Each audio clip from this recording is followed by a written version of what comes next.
Hello, welcome everybody to this week's episode of Humpday Hangout. Thanks to Fire Engineering for allowing us the opportunity to get together today and put another hour of riveting conversation out there, and hopefully it's beneficial to everyone who views it live and to those who might tune in and view it a little bit later.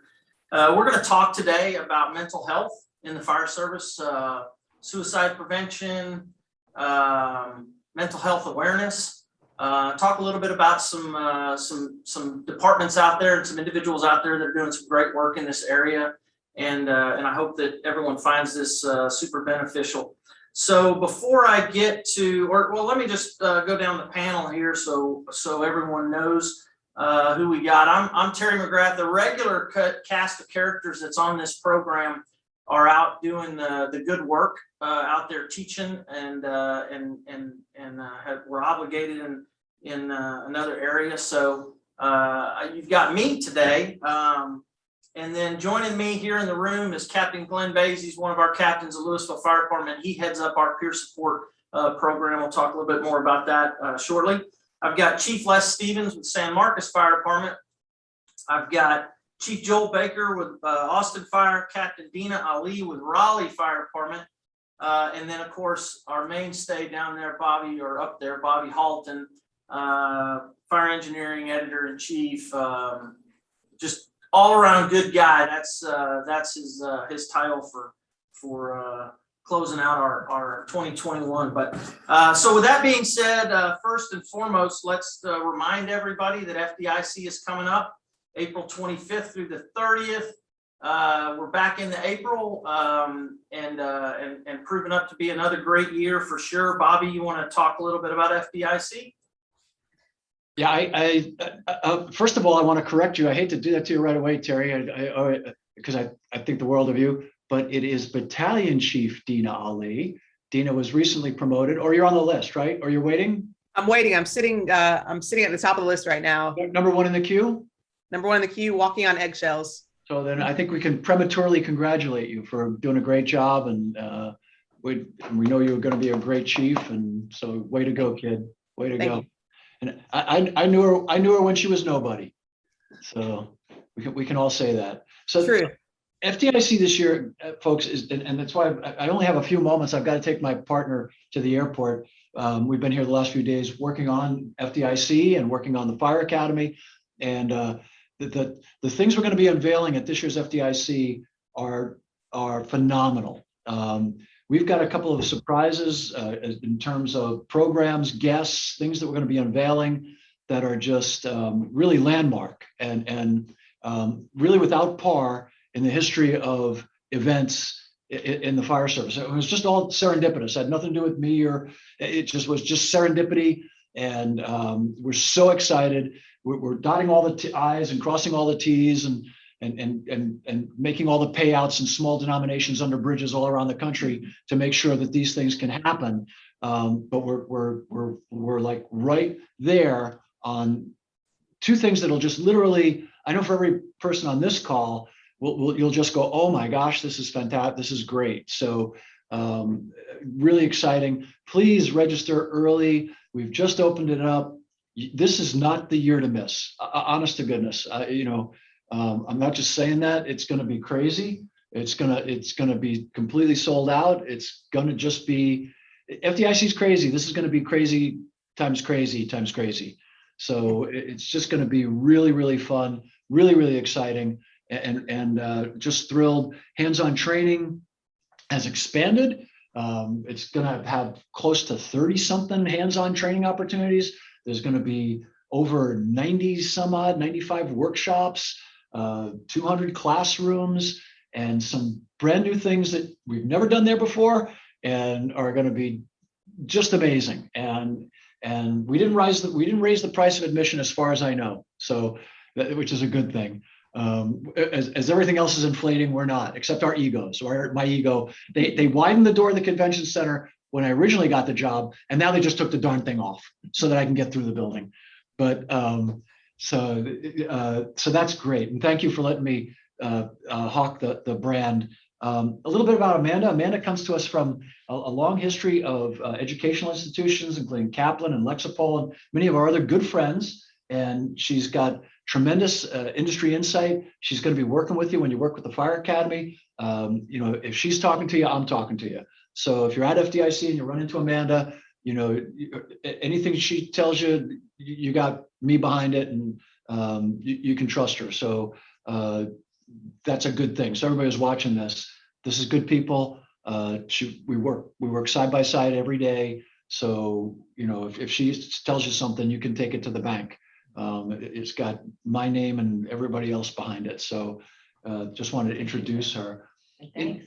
Yeah. And so just to get right to the topic today, which is really, really important. I mean, years ago when we started talking about this at FDIC, almost 10 years ago now, all of you were there, and Joel, you were still in Atlanta, and and already ahead of the curve with the programs that you had initiated there and you were working on. And I know that down in Louisville and Les and the folks in Texas, we were all over the place, kind of doing our own thing, right? And all of us were well-intentioned and we were doing good work.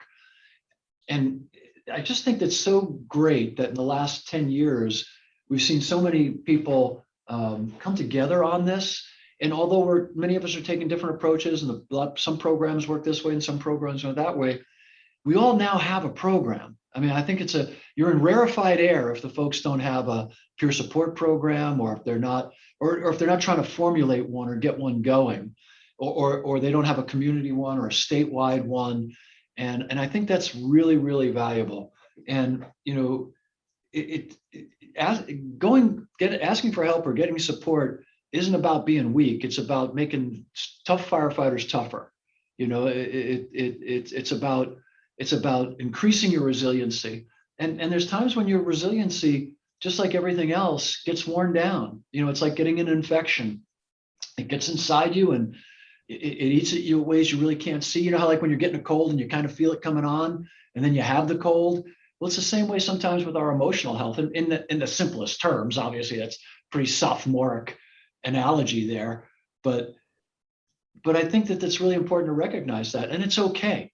I mean, it's absolutely okay to every now and then say, I just got to talk to somebody, because my head's going to explode if I don't talk to somebody. Because we've all seen that firefighter, and I've been that firefighter who, somebody drops a Halligan tool on the apparatus floor, and well, I'll tell you a true story. I'll tell you an absolute true story, and I'm not proud of it. I came home from a shift one time, a lot of shifts. My kids were young, and my kids are in their 40s now, so the statute of limitations has passed. And one of them literally spilled a glass of milk. And I blew up like the kid had just robbed the First National Bank, shot the Pope, and tried to run over the president with the getaway car, screaming, just yelling like a madman the whole time, knowing I was yelling like a madman and not being able to stop myself. And a lot of us have been there. And that's when you need to roll it all back and go talk to somebody, because you're out of control. And even though for all the world's appearances, I was still, Captain Halton, making my way through the system, doing good work, I had too much wearing down out from the outside, and too much built up on the inside. And as I went through that, I got done with my rant with my son. I called the babysitter and I went and talked to somebody. And I'm perfectly okay telling people that. And it doesn't mean I got my head together or I was any more tightly wrapped. But back when that happened, there was no such thing as peer support. I had to go find a person with a couch, and they actually had a couch, which I thought was pretty cool. I even asked them, I said, hey, you want me to lay down on the couch? They said, no, that's just for the movies. Because I take naps on it. Sit down. So, something you brought up there, Bobby, and so we jump right into this, because when you explain that story, there's a level of awareness that you had that something just unspooled. And I think so, and I don't know, if it's maturity or just time in the service, and certainly this panel's been in this business a long time, everybody on here, but there are things that I can look at, or my own self-awareness that I go, okay, that's a problem.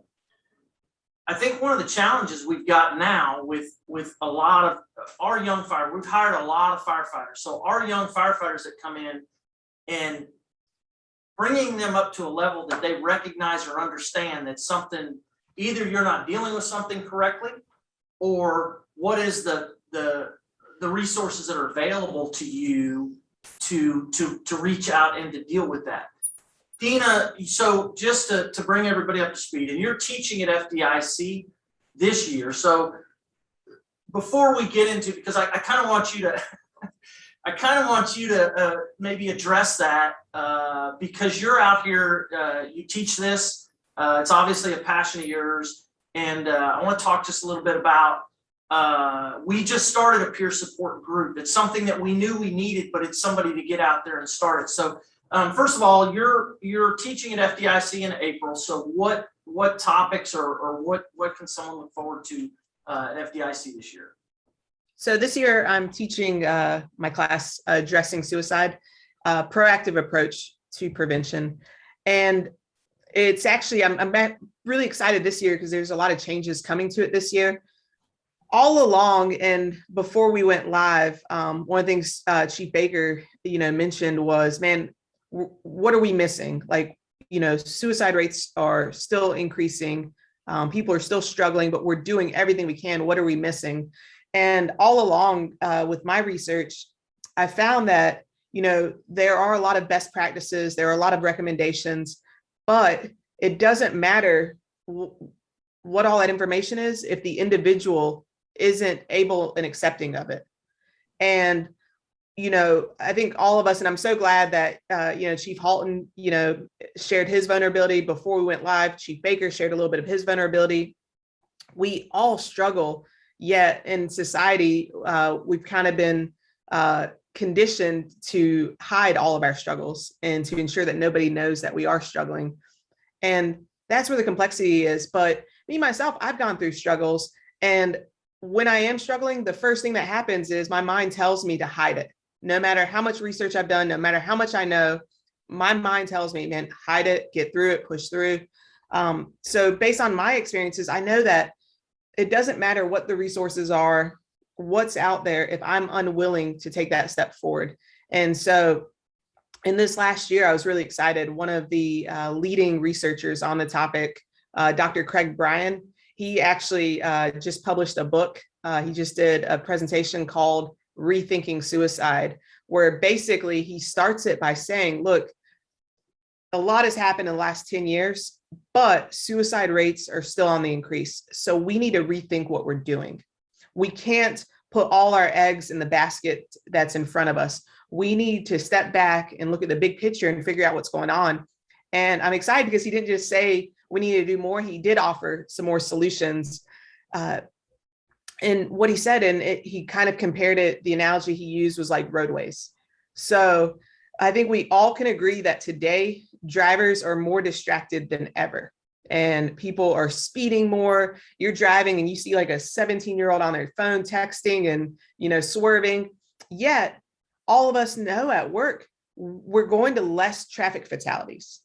So what's changed? And what Dr. Bryan explains is that engineering controls have changed. So we've kind of created buffers. The cars, are more safe, but the roads as well. We don't have speed bumps as much anymore as we do traffic circles and then roads that butt out. So we've made adjustments to engineering controls because they recognize that individual behavior is hard to change. So people are still texting. If you make the road easy to speed on, they're going to speed. So he recommends that in terms of mental health and suicide, that we also need to look at engineering controls. And I agree wholeheartedly because, bullying is still a problem in the fire service. And we know that people who feel isolated and alienated are more likely to die by suicide. Just after the year that we've had with racial injustice and everything that's gone on, there are more people speaking up, more people having the courage to say, man, I don't always feel like I belong in this firehouse. And these conversations are awesome, but they're also showing, that not everybody feels included. But then other things like sleep, how many of you guys, have spent your career sleeping 7 to 9 hours? Probably nobody, right? And if you're like me, you were taught early on that, I'll sleep when I'm dead. And, when you get off shift, you need to be going to work, you need to be doing other stuff. But now we're learning that sleep is so critically important. Sleep is a very active process. When you sleep, your body is healing, your mind is healing. Dr. Vanderkolk calls REM sleep inbuilt therapy. So basically, REM sleep is necessary to process memories and lay them to rest. Without REM sleep, you're going to be more likely to have PTSD, depression, all these other things. So another engineering control is sleep. How do we ensure that our people know that sleep is important, and what can we change in our firehouses to help with that? So those are just a few examples. One last thing, in North Carolina, the Asheville Fire Department for almost the last 10 years, they've been running their recruits through this program called mindfulness-based stress reduction. Charlotte Fire Department just did, they've just done, I think, the last 3 academies. And basically they're front loading their people. They're teaching their people the skill of mindfulness before they start work, so that they can be more aware, and also they can be less judgmental. All the data and research, if you look at military studies, just show how critically important something like mindfulness is for reducing rates of PTSD and suicide. And kind of the way I see it is right now where we are in the fire services, we are standing and we're just pulling people out of the river who are drowning, who are, going downhill. We're standing there, we're pulling them out. That's what we're doing. We're reactive. We need to get upstream and we need to keep these people from falling in. I'm sorry, that was really long-winded, but thank y'all. No, that's excellent. But in preparing for today, so I came up with this article or a kind of a paper written that came out of Florida State University. This is 2015 data, but just over 1,000 firefighters studied. And in this particular article, it's saying 46.8 of the respondents had suicide ideation. And that's mind-boggling to me that 50% of the firefighters, and we're talking about that. And I think before we got started, Chief Baker, you were talking about, there's a change in the fire service, and it's long overdue as far as taking care of what's accepted and what because and you touched on it, Dena, that we're conditioned to, we go help people, and that's what we do. And you don't need help, or you're weak if you seek help, and so proactively. And so when I look at a stat like that, it's really eye-opening to me. And again, that's 2015 data. But Chief Baker, I wonder if you could kind of share, much like you were talking before we started, about the fire service and what I think it's got to start at the top of the organization. And I think Chief Stevens would agree with this. The leaders in an organization have to set the tone, and they have to start the initiative, get people to the table, or when, like in our instance, when Captain Bays brings that from below and brings it up, we have to sit there and acknowledge that there's something that needs to be addressed. Yes, you're correct. And listen to your information about the 2015 data there from Florida State, I think you said. That's 50% of those who's willing to tell the truth. Those numbers, I'm quite sure, are even higher. Yet in the leadership, the leaders, the white shirt, the chief officer had to set the tone. But we're really talking about a peer support program. It's not many, in my opinion, that the lower ranks, they're not going to trust the chief officer, but they will trust their peers at some point. We have a very good, in my opinion, a good peer support program here in the Austin Fire Department, ran by Lieutenant Dana Dietrich, who has the respect and support not only of the leadership of Austin, but of the membership of Austin. She does a very fine job, in my opinion. But yet we still had a firefighter to commit suicide, and one who contemplated, thought about suicide, but was able to get help. The signs are out there. The warning signs are out there before the warning signs are even out there. But we're missing, not able to recognize those warning signs. And I think it goes from generation to generation. Each generation are taught how to cope with things differently. And even the race that we have, whether it be African American, white, are taught to deal with things differently. I was sharing earlier, from my experience as an African-American man, we don't talk much about suicide. We don't talk much about getting our checkup from the neck up and going and get that help. And we should talk more, regardless of who you are in the fire service or what experience you have. Your story may be just enough to save 1, 2, or 3 other people who had the same thought, but who did not have the courage. So it's important that leadership get out there and get more engaged and get a support team, those peer support team, what they need, and get out the way of what they need to make this very successful so we can make it happen.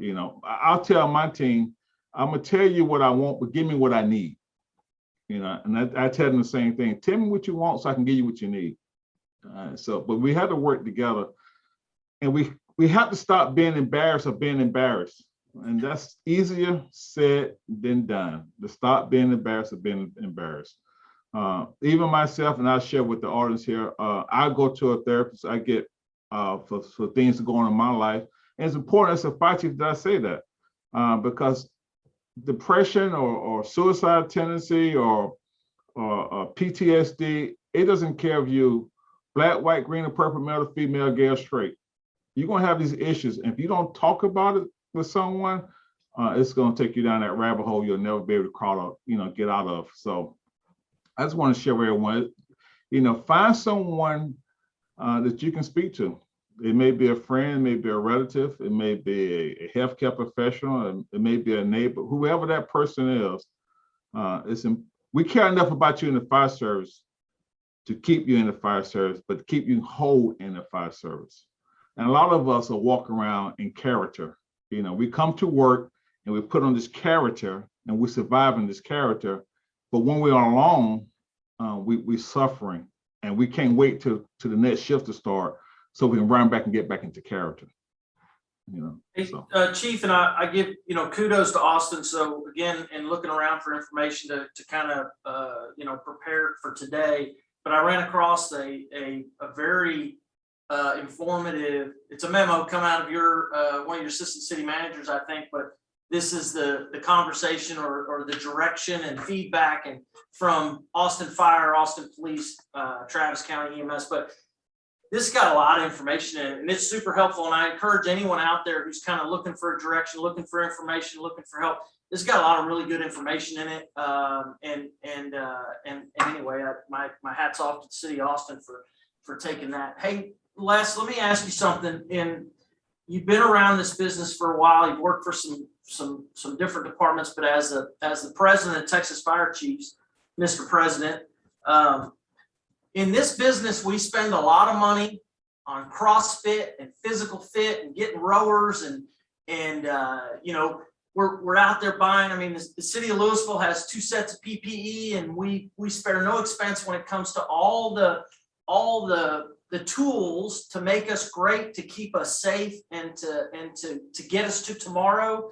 And we really focus in a lot of areas, but I do see we're woefully behind, I think, in the mental health area. What's your thoughts there? Thanks, Terry. Before I get to that, I want to make sure that we acknowledge that Chief Baker was just recently elected to that 3rd vice president spot here for the TFCA. And so over the next few years, Chief Baker is going to be stepping through the stages there up to being the fire chief, I believe, in 2025 of the Fire Chiefs Association. I think it's pretty remarkable that a guy came here from Atlanta and in just a few short years has really established himself as a leader throughout our state. And Texas is a very engaged place to be. So to be plugged in and to be moving things in the positive direction like Chief Baker's done in such a short period of time, I think speaks volumes about him. So I want to make sure that we make that out there, because he and I have become fast friends, and tickled to have him on our board. To your point, Terry, the thing I think in the notes that I had made while Dena and Chief Baker were speaking are about this. I can't send an employee to a program. I can't expect an employee assistance program or peer support program to work on behalf of one of my employees if I haven't done the front end piece. And I'll give you a couple of examples. I have to foster the creation, like you've talked about doing, there with Captain Bates in Louisville, I can't hope that that program supports my employees if I haven't supported it as the fire chief by sending people to get the training, by providing them with the tools they need. Same thing on the front end. I work regularly with our HR department to expand the number of visits. If someone accesses our employee assistance program, it's a prescribed number of visits that they get as a set benefit. And if they exceed that, they have to start paying a copay. But I've set up a parallel track where they can contact a local provider that does specific work with first responders, fire, law enforcement, EMS, and they can go an unlimited number of visits to that program and we'll pay all of it. So what I am working with our HR department on right now, where I think the chief's office has to get involved and kind of clear the roadway, is to work with HR, to work with city administration to say, hey, if we'll pay for all of their visits to a specialty provider, why do we cap the number of visits to the EAP? And so I think that's the thing that from the fire chief's perspective, we've got to do to support these. The other thing that I think is important to what you were saying though, Terry, is how, if you go back, let's say 20 years, and Joel and you and I are at the fire station, man, on Sunday, it was a big deal. We had biscuits and gravy and omelets and pancakes and French toast and everything else. And we ate as bad as we could. Chicken, the guy that could make the best chicken fried steak and gravy was the full-time cook. And if you broke out tuna fish sandwiches instead of cheeseburgers, well, you were the enemy of the guys at the fire station, right? And that's evolved to where you spoke to today with the two rowers, the stair steppers, and all those at the fire station. I think first we had to become aware that we had a problem. We had to realize and see the numbers and understand the data and what it was telling us to start to take steps to get there. And then this wheel turns slow, but it grinds fine, is what I like to tell our guys. Nothing gets done quickly, but it seems like we come up with good results. So my hope is that what we are discussing here today is we're in the juvenile stages of evolution of this. We now know we have a problem. We have people out in front of it, people like Dena who are spending an exorbitant amount of time, not just doing the research to make sure we have good information. They're taking time away from their personal lives, their professional lives, to go all over the country and arm guys like Chief Baker, myself, and you guys with the information we need to set up effective programs. And my hope is if we could fast forward 5 or 10 years, we'll be investing in mental health like we have been investing in physical health over the last couple of decades. So I think that, I mean, everyone on this panel and when we speak for it, and I do recognize or appreciate what Chief Baker said about the credibility or what's the comfort level of somebody coming to my level or to a battalion chief's level or maybe even a station captain's level. But and the whole idea behind a peer support group is to break down some barriers. But Captain Bays, I just want him to kind of briefly explain. He brought this to us and out of, I don't want to say out of the blue, but basically I want to have a meeting, walked in and had an idea and a plan. And I want to talk or have him explain a little bit the reason for the plan, the reason he brought this forward and what he sees and what he's heard. And I know that we've had a couple of instances here with individuals that have had some problems.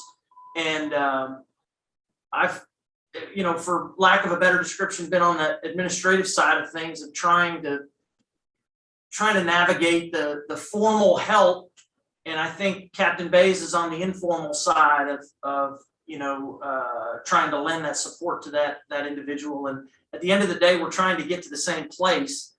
So I appreciated when he walked in and brought this. But anyway, Glenn, I want you to just kind of explain a little bit about what the purpose, what the reason, why you brought it forward and how we're dealing with it.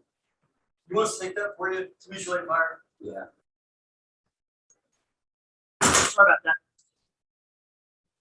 Yep. Oh, yeah, sorry about that. I'm still on duty, went out of service for this, and I'm missing the fire, so thanks a lot for that. Dang it. So, yeah, I appreciate Terry asking me to, come on board, with this. I appreciate y'all bringing this to light. I really, kind of latched on to Dena's statement about pulling people out of the water, and that's kind of what we used to do. And I say we, myself included, we were reactive. We've had a crisis intervention team for about 9 years, which was in itself a good thing, but completely reactive to a scenario. So we kind of clicked along with that for a little while. Got to seeing things, we were having several members over the years that had some personal struggles, and just decided maybe we should start doing something more proactive, and just kind of got wind of some of the peer support stuff that was going around. This was almost kind of reactive too. We had somebody going through crisis that wound up getting, through our association, wound up getting connected with a local program here. It's called Free for the Love. It has they have a whole plan. Basically, Jennifer is the facilitator. She lines everybody up, takes care of everything. So through dealing with that, got in contact with Dr. Heather Tordell, who's a psychologist out of Frisco, and just the wheels just kept spinning. Every time I talked to somebody, it led to something else. I was able to connect with a fire captain over in Little Elm, which is just about 20 minutes from here. Went and spent half a morning talking to him, seeing what they had going on. And like I said, one thing just kind of led to the next. And I thought, man, that's great. I gave him kudos about what they had going on, and he was so humble about it. He's like, I mean, we don't even know what we're doing. I said, yeah, but you're doing something, and you're headed in the right direction. So honestly, we just kind of latched on to that. I came in one day out of my comfort zone, presented it to our admin, and they couldn't wait for me to shut up long enough to say yes, and gotten really good support from them, just kind of from the infancy. So we're just kind of starting. We had 7 members go to a peer support, 3-day peer support class here a few months ago, trying to start the team, just like Chief Baker talked about the peer part of it. We're trying to be real big on that, try to change the stigma, but infuse this into some younger people. So when we're not here anymore, this continues, and it'll just kind of build and just kind of roll with it. So, and to speak to when Captain Bass brought this to us, I don't know, you sit there and listen to that, and it's the Louisville Fire Department within the last couple of months now has a co-care unit that we have 3 firefighters that are assigned to a couple of police officers, and they're going out and addressing homelessness and mental health issues in the public. And I thought the timing of that with what we're doing internally and this conversation, because again, it speaks to, we know there's a problem out there on the street. We know that exists, and it's becoming, it's rising to the top, to the point that proactively the city, we see a problem, we recognize it, we analyze it, we come up with a game plan to fix it. And we did that, or are doing that, with our co-care program. And so it's an innovative approach. We're brand new at it, so we're still kind of making our way through the muck of it all and getting everybody trained and figuring out what direction and how it works and those sort of things. But that kind of speaks to, we proactively go out and through a bunch of brain power and resources at this problem that we see, and getting back to realizing and recognizing that you have these problems just in your own backyard, so to speak, and being proactive to go out and get that. And with all that being said, when Captain Bass brought this to us, I'm sitting over here thinking, okay, because I this 46.8% caught my eye, and I went, ooh, I mean, I'm a numbers person. I love data. And so when I saw that, I thought, yeah, that's something right there. I don't know what that is in the Louisville Fire Department. We have 160 something, people in operations, and certainly not the size of Austin, the size of Raleigh, but I know some of the struggles and issues that we've dealt with. and some of the things that our members are dealing with. And I get back to, I've one of my notes here, I talk about when Bobby shared that story about his issue at home with his kids, and recognizing or the realization that, hey, that's something's wrong here, and I need to proactively go out and fix that. And so that component of getting out and talking to people, but one of the most important things I think, and Dena, you certainly have a lot of time and research in this, but one of the things that Captain Bays is doing, and that's reaching out to spouses and families and partners. And he does something, I want him to talk about that as well, about what they do on their I don't know, you call it family night or couples night.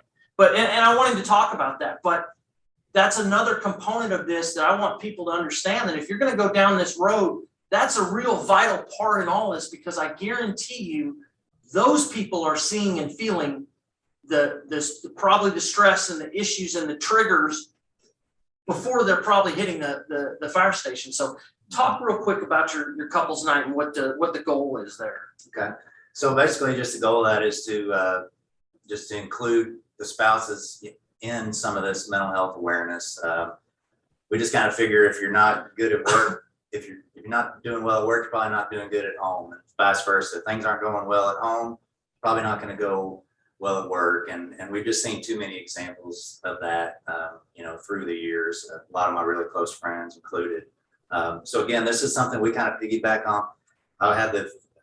My wife and I had the fortunate time to go to one that was being hosted by another city, saw what it was all about. That's led by a psychologist, and she just does about an hour presentation on stress and trauma and resiliency, and has just a real informative, brief, won't bore you, scare you off kind of presentation. So we just did our third here a couple weeks ago. So we put 38 couples through. We sponsor that through our local association. Sometimes it's just kind of easier to do stuff through there. And then the last two have actually been sponsored by one of our retired members. So he was able to front the cost of the psychologist. So we just find a local restaurant that has enough room for us. Everybody shows up and has a meal, visits a little bit. And then Dr. Twiddell does her presentation. It opens up a lot of conversation. Every once in a while, there was one that the conversation lasted about 2 hours after the presentation was over. So that just really opened up some good conversation. People had heard things that they thought they were the only ones. We hear that a lot, man. I didn't know anybody else was going through this. And now I understand why he or she comes home, and like Dr. T says, I'm going to tell you why he's the hothead, but not give you an excuse. This is a reason behind it. These are some things we can do to correct that. So there's been a lot of different relationships develop over that. Our association is actually forming a spouse group just to share information. So it creates a lot of good family environment. We're real big on family here in Louisville. So we figured that, like our chiefs used to say, we want you to go home, and we want you to retire happy, and healthy on the back end, not just work, till you have to leave, the deal. So. And the amount of conversation that those events, I know one of the police officers and his girlfriend went to it one time, but a lot of the members talk real highly of that interaction. And honestly, when I think about it, because to me, I do think that's such an important part of, I guarantee you, spouses or kids or family, they're noticing things. Maybe they don't understand it. They just know something's different. And somebody came home, and Dena, you probably have data or information as far as that part of it. And I think that's such a key thing to latch onto. No, absolutely. And before we started talking, I can't remember who said it, but somebody was mentioning, I see a therapist for personal stuff, and I probably should see one for work stuff. And one of the things that we realize is it's never just one thing that causes you to need help. It's that interplay of stuff. And so, yeah, having the spouses at home understand some of the factors, helping them to understand why. I took a really awesome class in the law enforcement communities a few steps ahead of us on this. They've been teaching a thing that they call emotional survival. And one of the things that they learned was that, when first responders are on duty, they're very hyper vigilant. Like they're constantly aware. At the firehouse, you got to be in a good mood, because if you're not in a good mood, somebody's going to pick on you or jab. So you're constantly just in that hyper vigilance. And so you're a little bit above baseline. And then when you get home, you dip below. And when you dip below, it's that apathy that's, sitting on what they call the magic recliner, where you kind of zone out and you're moody and, you're watching TV, but you don't know what's on TV.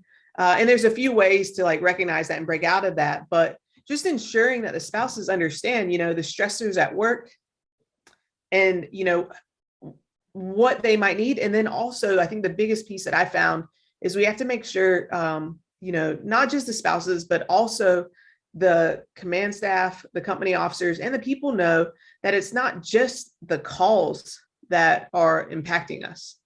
Because I think right now where we are in public safety mental health is we've truly done a great job destigmatizing help seeking, but we've put it all in the post-traumatic basket. So we've made it okay to say, I'm a first responder, I see bad things, and the bad things I see messed me up.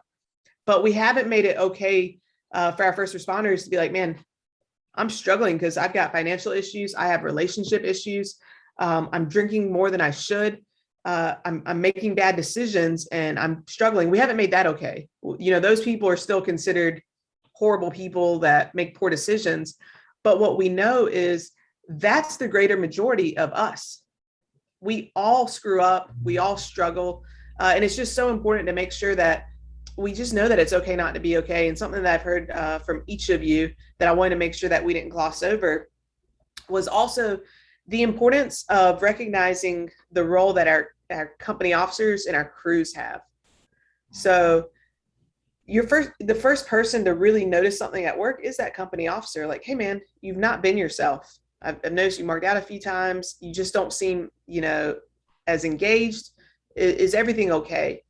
And it's not just having that conversation, it's having the relationship years ahead of that conversation to where the member knows that they can trust that officer to be able to say, no, actually things aren't okay. Because we know if the trust isn't there, people aren't going to be honest about what they're struggling with.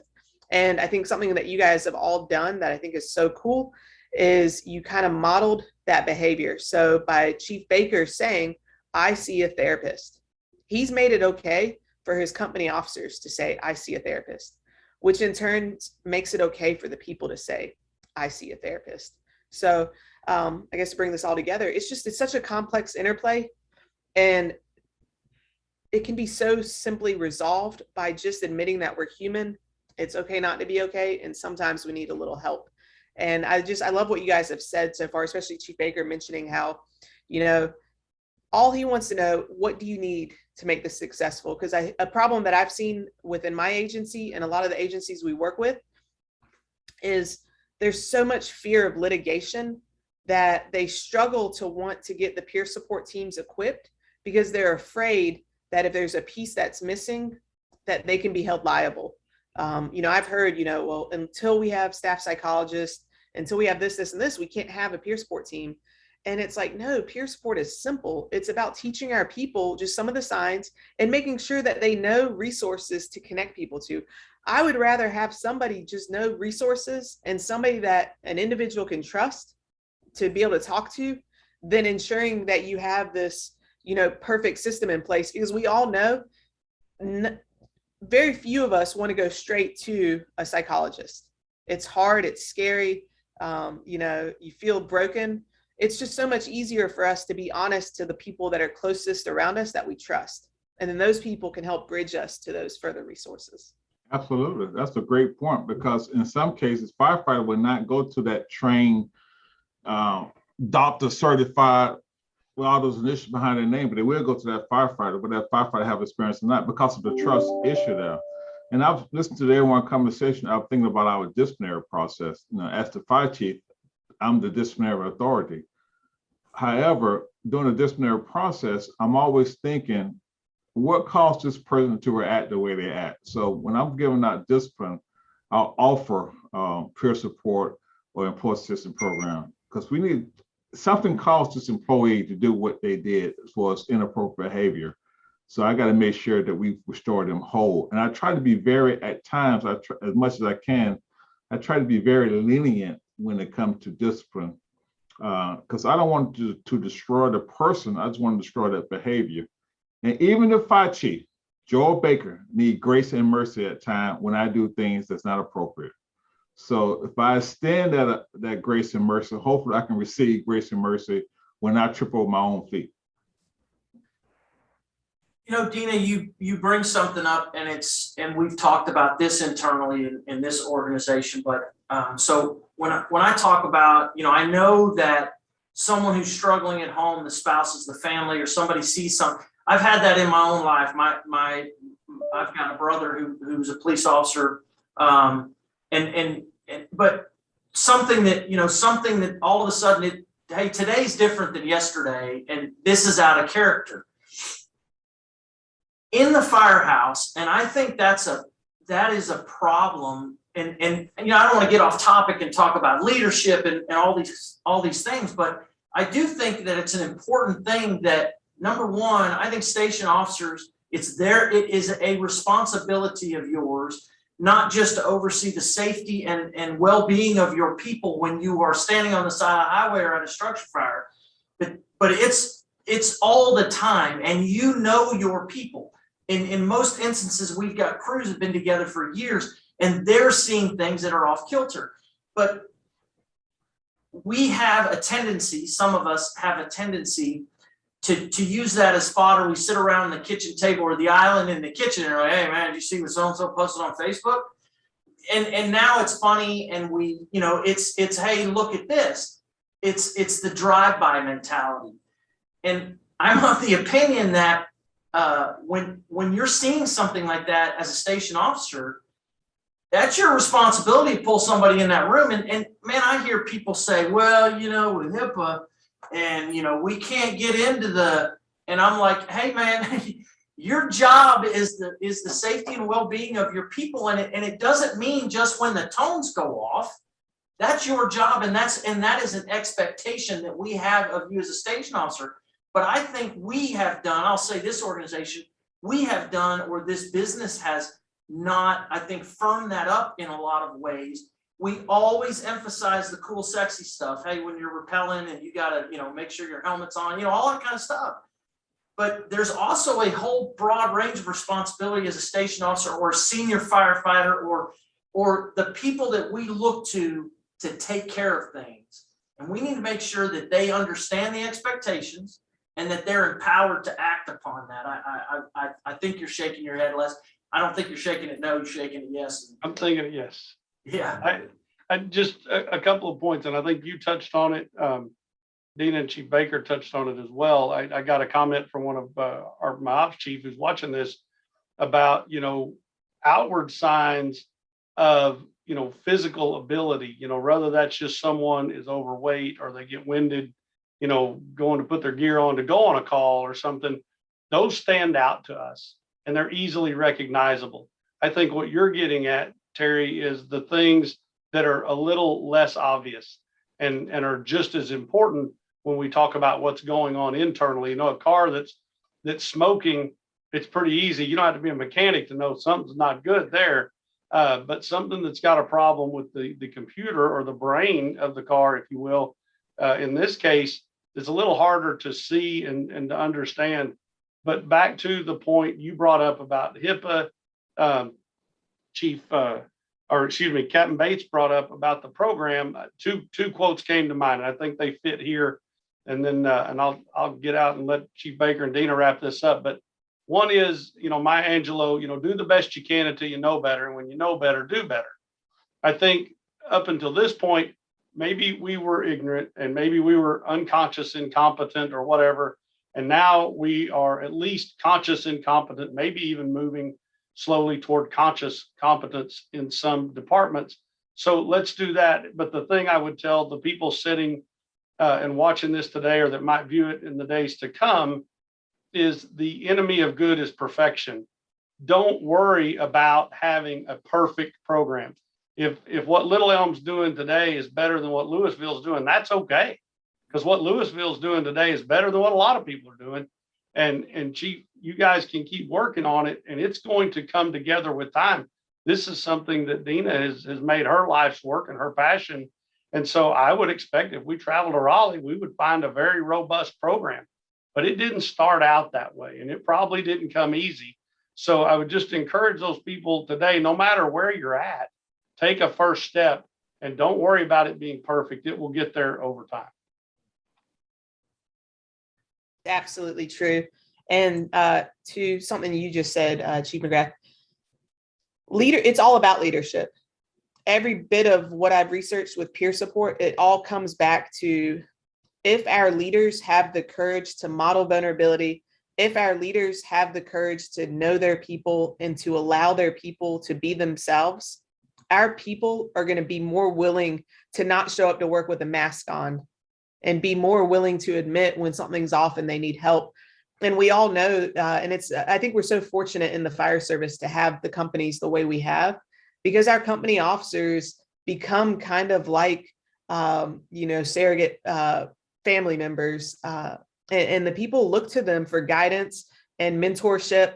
And so that leadership is just so critically important. And every peer support class I've ever had, especially when our people from Raleigh come, the same comment they always say is, man, I wish all of our company officers would go to this, because it's simple. None of it is complex. I mean, day one, all we talk about is active listening.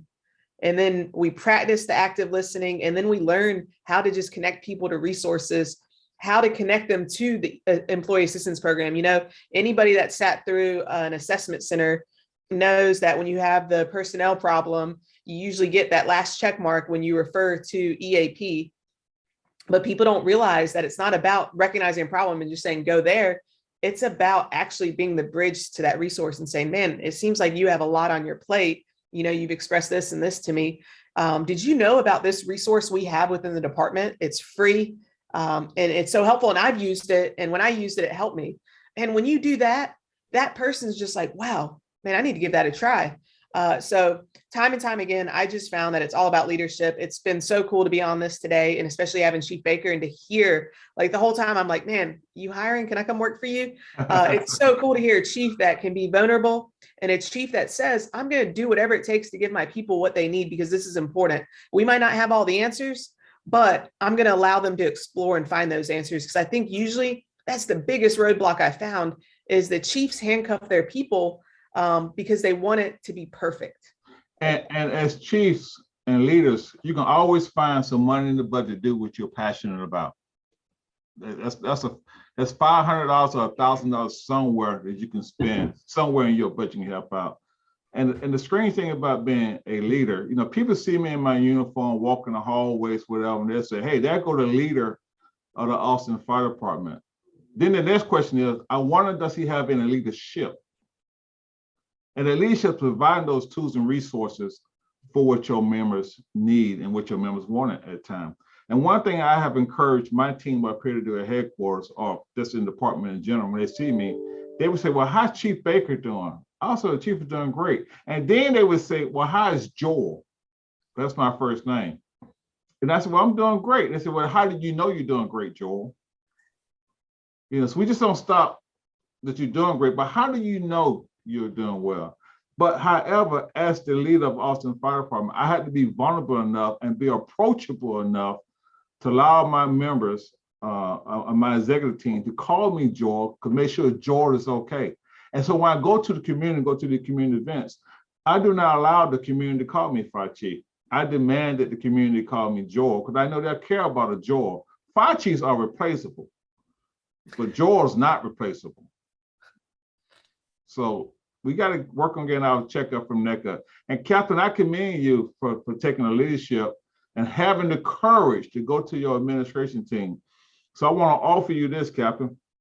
Anything that the Austin Fire Department have at its disposal to help you help your program, whether it be a policy or whether it be just coming, paying us a visit or picking up the phone, your chief have my information. So make sure you get my contact information, and so I can team you up with our wellness team and our peer support team.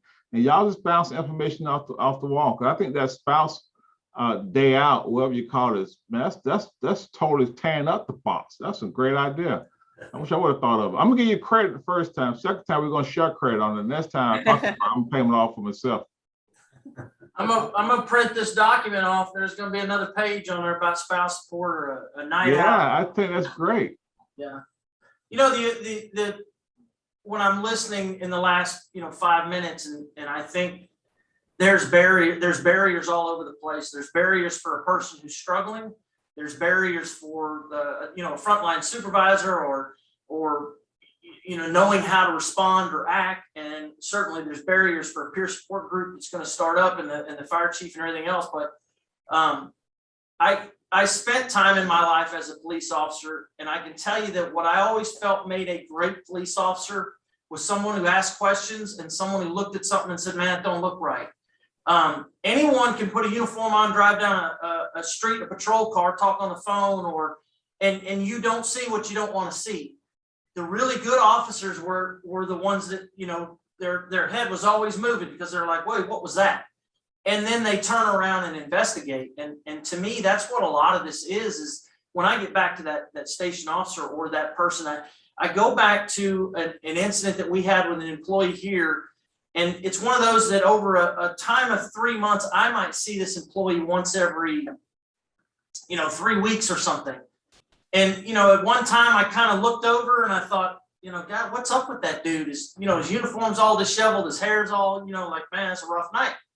And then I see him again, or I hear a story that he did something. He was late, he was, whatever. And I'm thinking, why am I hearing that guy's name again? And then 3 weeks later, it's something else. But when the bottom falls out in this individual's life, and it did, I sit back and say, okay, now all those things made sense. Now I can go, okay, I wasn't wrong in what I thought. But what I didn't do was pull his captain aside and say, hey, listen, man, I don't see this guy every day. What's going on with that? Because it caught my eye. And that's where I failed in that particular case, because it's one of those, just one of those sixth sense things. Like you go, man, that's weird. That's weird. And someone should ask that question. And I think a lot of this, like Joel, you sharing that the fact that you've sought counseling or whatever, it just say it, just do it, get out there. And I like what Chief Stevens said about the quote from Maya Angelou, and that's, it's easy, I think, and comfortable to stand behind a veil of, well, I didn't know I could do that, or I didn't know I should say something. I would rather talk to a person and say, hey, listen, you're kind of threading a line here, rather than someone who just stands back, puts their hands up and says, I didn't know I could talk to him about, XYZ or whatever. So, but anyway, we're at the end of the hour here. And so I first say to all of you, thank you so much for this hour. It's a great topic. I was really looking forward to this, talking about this, and it's great information. I hope it's valuable to those that are listening. I want to give everyone here a chance to first of all, let's go around the horn and we always kind of close with just some words of wisdom or one little nugget to pass on to kind of push somebody, get them over the edge and get them moving in the right direction, to say, this is something we should look into, or we should enhance our program, or with that being said. So Chief Baker, I'll start with you. So any closing words of wisdom out there? Yeah, I never want to be in a situation where I said shoulda, woulda, coulda. Whether it be at a firefighter funeral or on an incident with one of our firefighters stressed out and struggling. I don't want to be that chief or be that leader to say shoulda, woulda, coulda, or if I would have done this, if I would have done this or that. And I'm just going to close by saying there's no right way to do wrong. And so we just got to make sure that we are striving to do the right thing and provide those resources. And if you're going to be a chief, be a chief. Provide those resources, sit down and meet with your peer support team and just ask them, ask the fire chief, what do you need from me to make this program successful? Because it's a whole lot cheaper to have a peer support program than to have HR pay out those death benefits. Yeah, that's an excellent point. Chief, if somebody wanted to reach out and get some assistance from you or someone on their team, I know you mentioned your lieutenant that kind of heads this program up. What's the best way somebody can get in touch with you? You can go to our website, my information there, but real quickly here, you can go to Joel, JOEL.Baker@austintexas.gov. That's Joel, JOEL.BAKER at austintexas.gov. That's my personal work email address, and we'll put you in the right contact with someone. Thank you, sir. And I know at the beginning of the show, you had said that I think you were in Atlanta attending a funeral for a firefighter, retired firefighter. Unfortunately, I appreciate you making that journey and staying connected to I know where you grew up. So Les, how about it? You got any closing comments? Yeah, the one thing I wanted to leave folks with today, and it touches a little bit on something Dena said early on about people being disconnected. And that is whenever we have people who are out for an extended period of time, we've recently had a member whose wife was at the end of her battle with cancer. We've had another member that's been out with a prolonged illness. I make it a point on a weekly or no less than bi-weekly basis to call them. I try to text them even more frequently than that. But I think a real call, even if it's nothing more than to leave a message, let them know we're thinking about them, to make them feel included, to make them feel connected to the organization is important. And I think that should come from any and all levels of the organization. That can be Dena as a company officer or soon to be a battalion chief. If she's got people in her charge that she knows are in that situation, I think it means a lot to them. And if you're in my situation, 100 so people, it's good to do that. I know it's a little tough for someone in Chief Baker's size organization, but I do think that is a great thing to do, just to check on these people and let them know they're still connected and a part of our group. Thank you. And Les, if somebody wanted to reach out to you and I'll tell this audience that if you ever want any words of wisdom, this is the guy right here. But what's the best way somebody could get a hold of you? You're too kind. L Stevens, STEPHENS at San Marcos, SANMARCOSTX.gov. L Stevens at SanMarcosTX.gov. Same as Chief Baker. That is my work email, and I spend most of my time in there. So if you send something to that, you will get an answer, and we'll share, just like Chief Baker said, we'll share any and everything we have. And our hope is with that when we need something, we want someone who has their answers already worked out to openly share it with us. So anything that our organization has, anything that I have personally or professionally, I'll share as well. So thanks for the opportunity again, Chief. Thank the both of you. And if you're looking for some, you're in the state of Texas here, you're looking for some good training, visit the Texas Fire Chiefs website, and they got some great programs going on. Les and Chief Baker doing a great job of that. All right, Dena, we're off to you. So take us home here. Some words of wisdom in a good way. If I know you're out there teaching, and this is a passion of yours, and you're certainly the subject matter expert, if you will, and really a great resource if somebody wanted to bring you in and teach a program. So if you could share that with us. Thank you so much. It really was an honor for Chief Stevens to throw my name in the hat and let me come on with you guys today. This was a great conversation. And I think, I've spent so many years trying to learn as much as possible about peer support and suicide prevention. And one of the things I realized is it doesn't matter how much knowledge I have. If I can't give that knowledge to the person struggling, I'm not going to make a big difference. So if I get really complex, I'm just getting more and more distance from the person that needs the help the most. So for me, one of the greatest things that made a difference in my life, and one of the things that I think helps me help other people, is when I finally had the courage to go get a clinician myself. I struggled with depression probably 3 years before I had the courage to see a clinician. It was just, to me, it was too scary. I felt that if I went to see a clinician, I was admitting to being broken. So I fought my way out of it, and I got myself out of it, but it took 3 years of painful, hard work. And I finally went to see a clinician. And the main reason I did it was because of my work with peer support. I didn't want to be a hypocrite. And within the first 3 minutes, I realized, man, I should have done this so much sooner.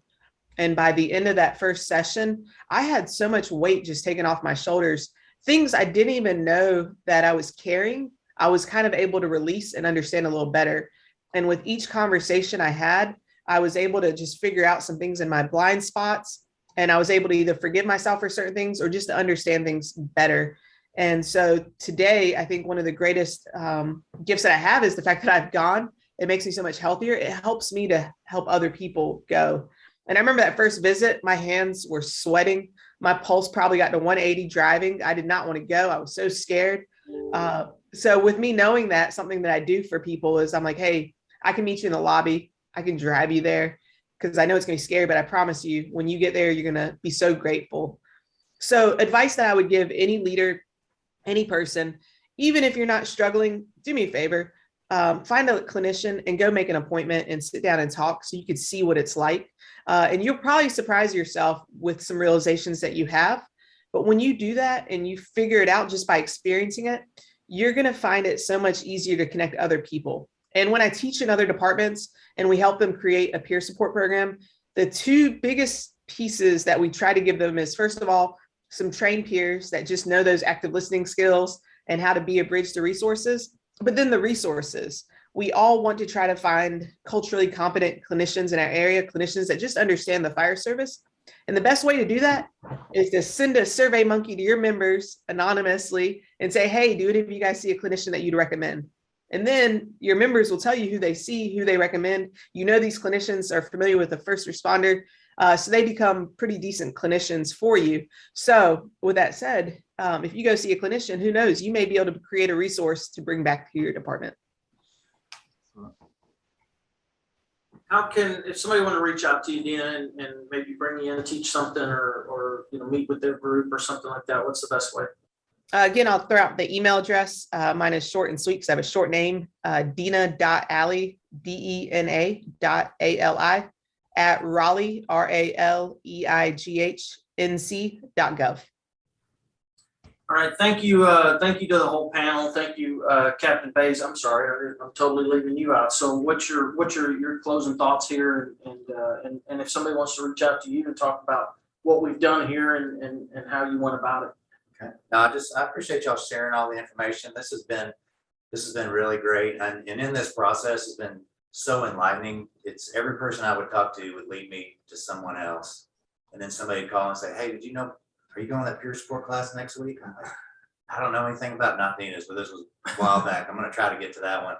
But I think we need to be better. And I think this is a great avenue for sharing information. I appreciate Chief Stevens' encouragement on our peer program.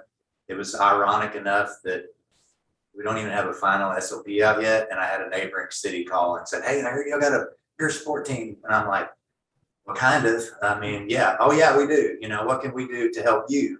And that's encouraging in that aspect too. So, yeah, thank you guys for having me on. I look to hopefully working, get some more information from you guys in the future. What's your email address, Ryan? It's going to be gbays@cityoflouisville.com. All right. Well, I appreciate to all of you. Thanks. A great topic, great show. And I hope that some people got some much needed information, some direction out of this. And I firmly believe in these programs and I wish nothing but the best and encourage everyone and anyone to talk this up or step out there and you can reach out to anybody on this panel for that information. We always end our shows by saying never forgetting means never forgetting. And to all of our men and women serving in the armed forces, our thoughts and prayers go out to you and a great deal of thanks for what you do. So our next show, we should be back with our full regular panel on November the 17th. And until then, you can tune in every Wednesday at noon Eastern, 1 Eastern, noon Central for Humpday Hangout programs. So thank you all to the panel. Thank you all for viewing, and we'll see you next month. Thank you. Thank you, guys. Have a great day.